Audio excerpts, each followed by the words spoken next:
Hello everyone, আজকে আবার আপনাদের আরেকটা রেসিপি নিয়ে আসছি। এটা হচ্ছে ইটালিয়ান একটা মাছ, এর নাম হচ্ছে ব্রাঞ্জিনো। আমাদেরকে দেখায় এটা ওরা কেটেই দিয়েছে, নাড়ি ভুড়ি আইস সহই আছে, কোনো কিছু ফেলবো না। আমি আজকে একটু ডিফারেন্ট ওয়েতে করবো, তোমাদেরকে দেখায়। এর ভিতরে দিচ্ছি মরিচ, সাথে দিব তোমার টমেটো দিয়ে দিলাম। ওকে, এখন দিব লেবু কেটে। ওকে, সবসময় মাছের মধ্যে একটু বেশি করে লেবু জুস টুস সেটা দিয়ে রান্না করতে হবে। লেবু কেটে দিচ্ছি, দেখো। ওকে, এইভাবে। আমি জানি না, আমার বাসায় এত বড় কড়াই নাই, আমি যেহেতু কড়াইতে করবো, ওভেনে করবো, টাইম নাই। আমি জানি না এটা যাবে কিনা। দেখো, এখন লেজের অর্ধেক কেটে ফেলতে হবে। কি করবো এটা? কেউ কি কোনো আইডিয়া দিতে পারবা? আল্লাহ, কি করবে? অর্ধেক কেটে দিই, কি অবস্থা।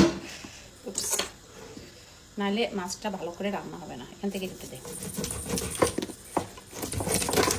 Parola, altrimenti non riesco a cucinare.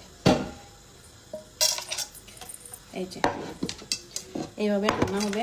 এর মধ্যে টমেটো দিয়ে দিই। ওকে, আরও কিছু দিচ্ছি, ওয়েট করো। এটা হচ্ছে কাপেরি, এর মধ্যে একটু কাপেরি দিয়ে দিচ্ছি। ওকে, সাথে দিব একটু olive অলিভে। Okay,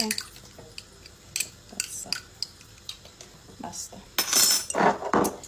No oil, no butter. Sometimes we need butter. এটা হচ্ছে চিলি ফ্লেক্স, কি বলে এটারে। ওকে, আমি একটু তেল হালকা দিয়ে দিচ্ছি, কারণ নাহলে এটা লেগে যাবে। ওকে, জাস্ট এই যে দেখো, মাছ এবার দিয়ে দেবো কড়াইতে ঢেকে এইভাবে। এটা না, এর জন্য আর একটা আছে।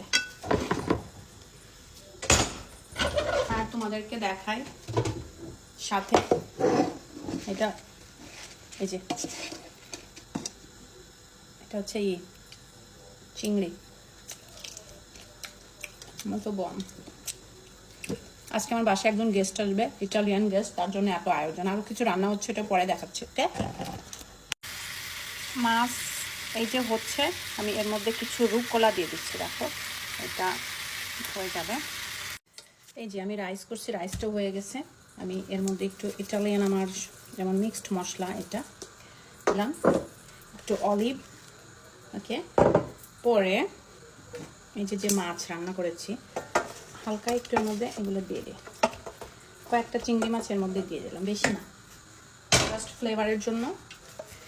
একটা রিজোত্তো হয়ে গেল। দেখো, এখন আর একটু বসাই দিই।